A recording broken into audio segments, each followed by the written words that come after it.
नमस्कार। Gayatri PG college Sanchore की online class में आप सभी का स्वागत है। प्रिय विद्यार्थियों, आज हम बीए पार्ट 3 भारत के इतिहास में 1857 की क्रांति के तात्कालिक कारण व क्रांति भारत में कहाँ कहाँ हुई थी उनका अध्ययन है वो करेंगे। कल के वीडियो में हमने 1857 की क्रांति के कारणों को पढ़ा था। सामाजिक कारण, धार्मिक कारण, राजनीतिक कारण, प्रशासनिक कारण आदि पढ़े थे। आज हम पढ़ेंगे कि जो क्रांति कहाँ पर और किसके नेतृत्व में है वो हुई थी। तो जैसा आपको विदित है कि पूरे भारत में 1857 की क्रांति के नेता बहादुर शाह जफर द्वितीय थी।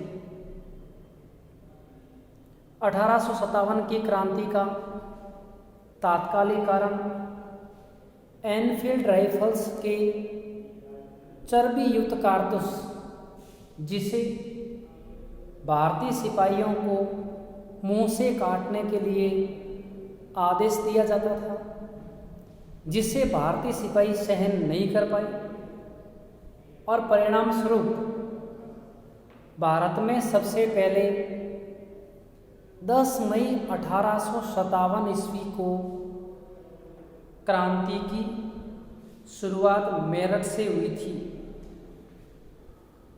इस तरह यह विद्रोह भारत के बहुत से भागों में फैल गया और इनमें हम देखते हैं पहले अवध में विद्रोह। तो देखिए,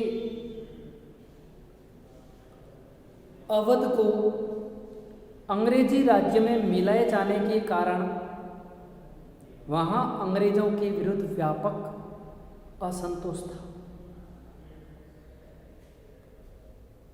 3 मई 1857 को अवध में लखनऊ के सैनिकों ने विद्रोह कर दिया, लेकिन उनका दमन कर दिया। किसने? ब्रिटिश सेना ने। लेकिन उसके बाद 31 मई 1857 को वापस विद्रोह हुआ और वह अवध राज्य के विभिन्न भागों में फैल गया। अवध के नवाब वाजिद अली शाह को अंग्रेजों ने बंदी बना लिया था। अतः विद्रोहियों ने उनके अल्पवयस्क पुत्र बिरजिस कद्र को नवाब घोषित कर दिया और प्रशासन के संचालन का काम बेगम हजरत महल को सौंप दिया गया था। बेगम हजरत महल के नेतृत्व में कई जमींदारों, तालुकदारों ने उनका साथ दिया। बढ़ते विद्रोह को देखते हुए 31 मार्च 1858 को अंग्रेजों ने पुनः अधिकार कर लिया, विद्रोहियों का दमन किया। इस दौरान अंग्रेज अधिकारी सेनापति कैंपबेल और नेपाल से गोरखा सेना भी वहां पहुंची थी। इसके बाद हम देखें तो क्रांति की शुरुआत झांसी में भी देखी थी। झांसी में भी अंग्रेजों के विरुद्ध व्यापक असंतोष था। झांसी के महाराजा गंगाधर की मृत्यु के बाद उनकी रानी लक्ष्मीबाई ने अल्पवयस्क पुत्र को गोद ले लिया था। अंग्रेजों ने उसे अमान्य कर दिया इससे वहाँ के लोग वह सभी नाराज थे और 5 जून 1857 को झांसी में भी विद्रोह शुरू हो गया और इसका नेतृत्व रानी लक्ष्मीबाई ने संभाला।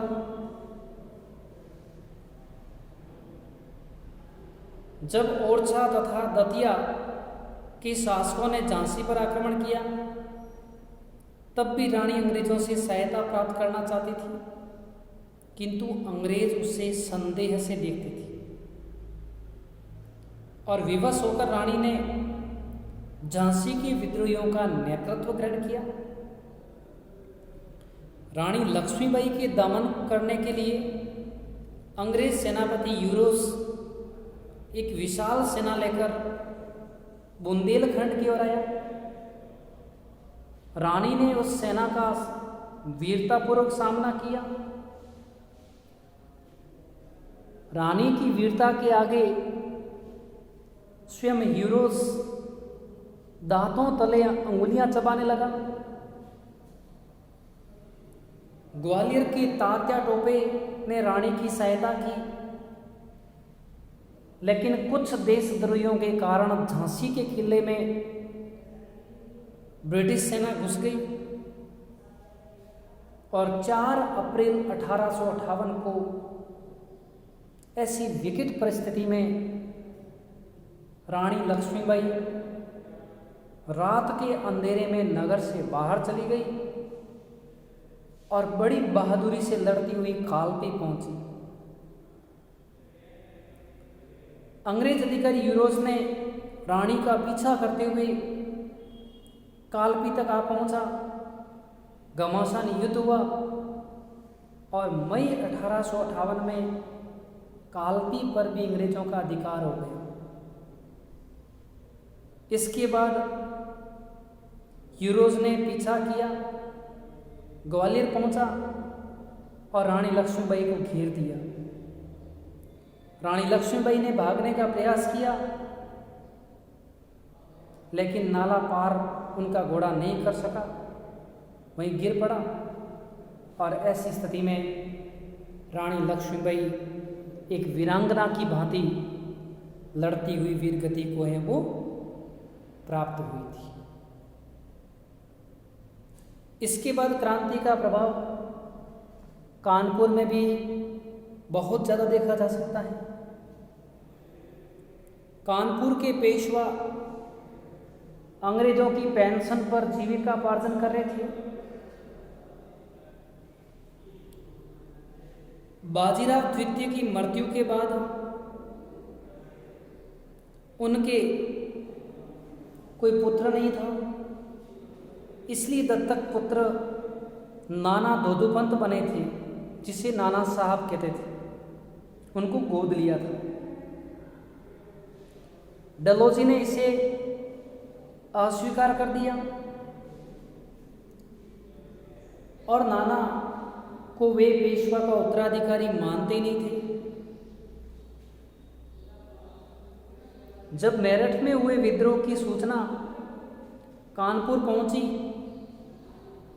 तो अंग्रेजों ने खजाने तथा भंडार, बारूद भंडार की सुरक्षा का दायित्व नाना साहेब के सिपाहियों को सौंपा, किंतु 4 जून को कानपुर में विद्रोह हो गया और नाना साहेब ने क्रांतिकारियों का नेतृत्व स्वीकार कर लिया। कहाँ पर? कानपुर में। 27 जून को अंग्रेज कानपुर से भागकर इलाहाबाद जाने लगे। इन क्रांतिकारी सिपाहियों ने उन पर आक्रमण किया और बिठूर में नाना साहेब को पुनः पेशवा घोषित कर दिया। कानपुर पर अधिकार हो जाने के बाद बिठूर में नाना ने अपने आप को पेशवा घोषित किया, किंतु इलाहाबाद से अंग्रेज सेना आ गई और पुनः 16 जुलाई 1857 को कानपुर पर अधिकार कर लिया। और इसी दिन कानपुर में एक बीबी घर नामक मकान में कुछ अंग्रेज स्त्री और बच्चों की हत्या कर दी गई। अब अंग्रेजों ने कानपुर की साधारण जनता पर भी अत्याचार किए, जो अमानवीय व क्रूर अत्याचार थे, दिल दहलाने वाले थे। अंग्रेज अधिकारी जनरल नील ने एक मुस्लिम अधिकारी को बीबी घर में फर्श पर लगे खून को जीभ से साफ करने का आदेश दिया। पालन न करने पर उसे मृत्यु दंड दे दिया गया। इस तरह कानपुर में नाना साहेब के बारे में अंग्रेजों को भय था। अंग्रेजों को बिठूर की लूट में इतना अधिक धन, सोना चांदी मिला कि उसे ले जा नहीं सके। जनवरी 1858 के बारे में नाना साहब के बारे में कोई जानकारी प्राप्त नहीं हुई थी। इसी तरह बिहार में 1857 की क्रांति का नेतृत्व जमींदार कुंवर सिंह ने संभाला था, जो जगदीशपुर आरा के जमींदार थे। 70 वर्ष की उम्र में इन्होंने यह कार्य संभाला। कुंवर सिंह ने अंग्रेजों से विद्रोही सैनिकों के साथ मिलकर युद्ध किया। 6 अप्रैल 1858 को लॉर्ड मार्क ने अपने तोपखाने सहित कुंवर सिंह से मुकाबला किया, किंतु कुंवर सिंह के युद्ध कौशल के सामने लॉर्ड मार्क को भी अपनी जान बचाकर भागना पड़ा। कुंवर सिंह ने अपनी जागीर जगदीशपुर पर पुनः अधिकार कर लिया और जगदीशपुर में पहुंचे 24 घंटे ही नहीं हुए थे कि आरा से ली ग्रेड की एक सेना जगदीशपुर आ गई। कुंवर सिंह ने उन्हें पराजित कर दिया और 3 दिन बाद कुंवर सिंह की मृत्यु हो गई और जगदीशपुर पर आज़ादी का ध्वज लहरा। इसके बाद धीरे धीरे मेजर आयर ने बड़ी मुश्किल से जगदीशपुर को अपने अधीन है वो रखा था। इस तरह पूरे भारत में अंग्रेजों के खिलाफ वहाँ के शासकों ने विद्रोहियों का साथ दिया और सभी इन अंग्रेजों के अत्याचारपूर्ण शासन से मुक्ति पाना चाहते थे और इसके लिए उन्होंने उनसे युद्ध किया था। धन्यवाद।